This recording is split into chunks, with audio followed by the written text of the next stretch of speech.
Secretaries of Defense and State are expected to visit the region this coming week. We will, of course, bring you full coverage of their trip. And joining me now for more perspective is Hazami Barmada. She is working with groups who are trying to evacuate Afghan refugees. She's also a former UN consultant. Welcome to the show. So you heard Michael McCaul, the top Republican on the House Foreign Affairs Committee, saying that the Taliban is holding Americans and Afghan interpreters hostage on those planes. We reached out to the State Department, who said it can't confirm the details of charter flights, but that it will hold the Taliban to its pledge to let people freely depart the country. What do you know about what's going on at the airport with these planes? So what I can tell you is that there's a lot of political posturing that's taking place here. There's a lot of blame being pivoted to different parties, no accountability as to who's actually doing what at what leg of the holdup and why.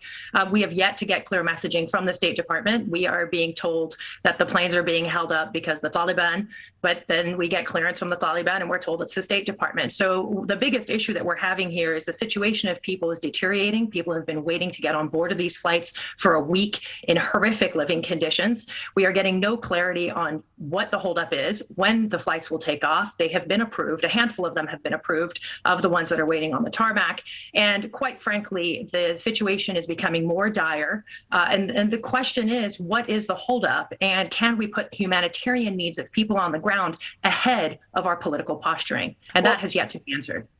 You heard McCaul. He said that it was the Taliban, that they are posturing basically to get recognition, to get legitimacy, and that they're holding the Americans hostage. There's also AP reporting basically reiterating the same thing. Are you saying that that's incorrect? Well, there's also a Washington Post report from people on the ground in the airport right now that have stated that the State Department is who's backing this off. So quite frankly, from where I'm sitting, I've been part of a lot of these conversations over the past couple of days on various WhatsApp coordination groups and with various stakeholders and partners. And no one really understands where the holdup is. There is a lot of pushing around the blame here. And I quite frankly find the word holding people hostage as troubling, as it seems to perpetuate a specific narrative.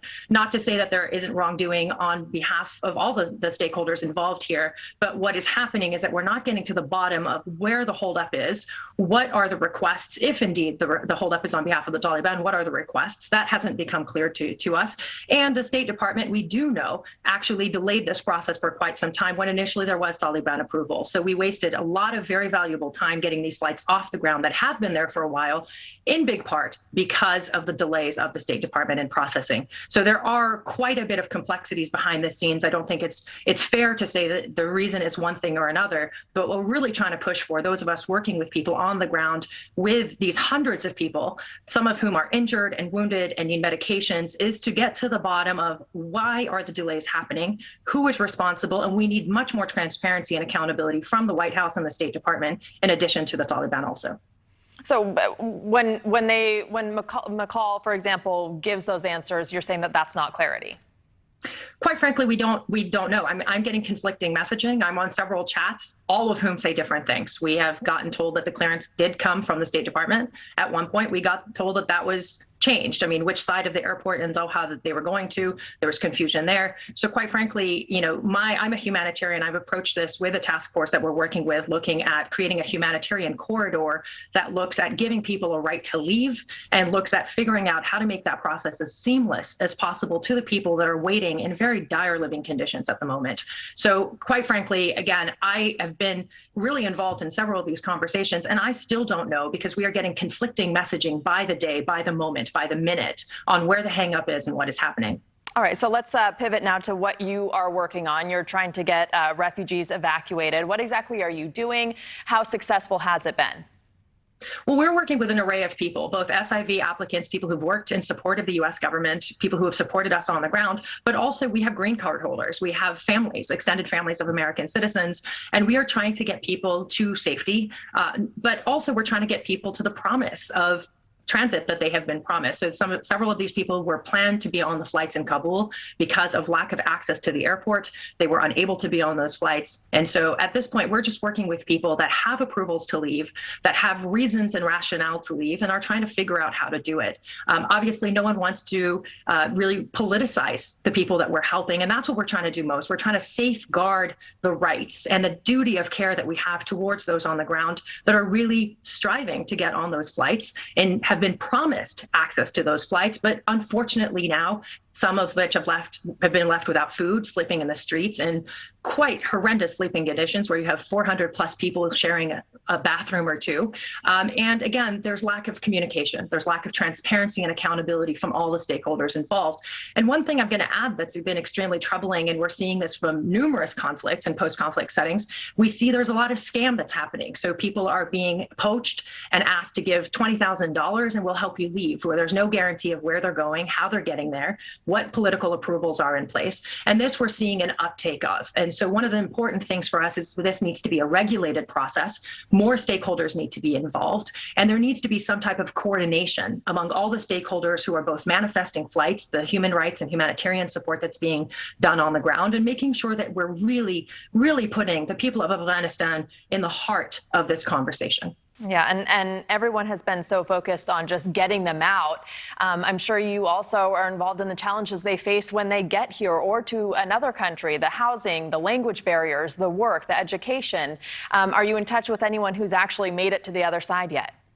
I have. I'm actually hosting a family in my own home in Washington, D.C., and it's quite horrible. The treatment that people have experienced on this way have made their arrival into the United States also something that they bring with them, the trauma, the fear. I myself am from a refugee family, and I see how that impacts people for decades to come. You do not forget about those harrowing moments where you're sitting there, questioning, what is your fate? Do I have access to food? Do I have access to life-saving medications? And so those that are being received, I must say there's an outpouring of love and support. My own community has raised thousands of dollars to contribute towards the family that I'm hosting in my own home. And it is a beautiful thing. But there must be a more humane transit for these people so that they're not arriving into the United States and to host communities with trauma, with uncertainty, with the gaping holes of really being in a new community and feeling left alone and abandoned by all of us who promised support, who promised to be there, who promised to empower women along the way,